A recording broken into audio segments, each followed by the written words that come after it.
वही आणायची असते दादा, तर पप्पा जर का म्हणजे माझ्या खिशात 10 रुपये नाही तर इतकं वाईट वाटतं.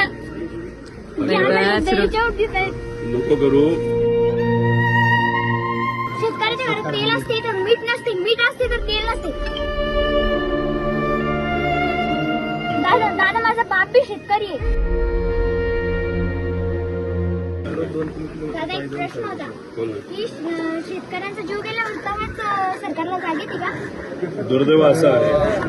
आपल्या शेतकऱ्यांच्या शेतात तुम्ही आई पडते, काही कीटकनाशक पडते, तेव्हा सरकारला जाग येते. शेतकऱ्याच्या घरात तेल असते तर मीठ नसते, मीठ असते तर तेल नसते.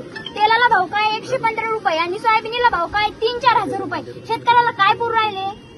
खरं म्हणतोय तू. आम्ही पण हीच भूमिका मांडतो. दादा दादा माझा बाप बी शेतकरी आहे. माझ्या बापाच्या घरात तेल असते तर मीठ नसते, मीठ असते तर तेल नसते. वडील आलेत काही नाही. गव्हर्नमेंट शाळेत आहे तुम्ही? प्रायव्हेट शाळा आहे. तू जे भूमिका मांडली ती खरी भूमिका आहे. तुला हे माहिती आहे का, भारतात सगळ्यात जास्त सोयाबीन केलं जातं, कापूस केला जातो आणि एवढ्या मोठ्या प्रमाणात कापूस करून ज्याच्यात तुमच्या 4 पैसे घरात यायला लागतात. कापसाला जेव्हा 10,000 भाव मिळतो तेव्हा हे सरकार काय करतं, नाही तर कुठलंही सरकार इम्पोर्ट करायला लागतं. त्याला भाव परत खाली पडतात आणि त्यात आपला शेतकरी झोपतो. तसंच सोयाबीनचं झालंय, कांद्याचं झालंय, सगळ्याच पिकाचं झालंय. तुम्ही जे फर्टिलायझर घेतात तुमचे वडील तुमच्या शेतासाठी तेव्हा टॅक्स असतो. वही आणायची असते दादा, तर पप्पा जर का म्हणजे माझ्या खिशात 10 रुपये नाही तर इतकं वाईट वाटतं. नको करू. आम्ही तीच भूमिका घेतोय. तुला एक माहिती का, मी विरोधी पक्षातला आमदार आहे, पण मी जर आज निर्णय घेतला असता, नाही तर काल निर्णय घेतला असता, तर मी आज मंत्री सुद्धा झालो असतो, नाही तर पदाधिकारी झालो असतो. पण मी या सरकारबरोबर का नाही जात? हे सरकार युवांच्या विरोधात आहे, शेतकऱ्यांच्या विरोधात आहे, मजुराच्या विरोधात आहे, महिलांच्या विरोधात आहे.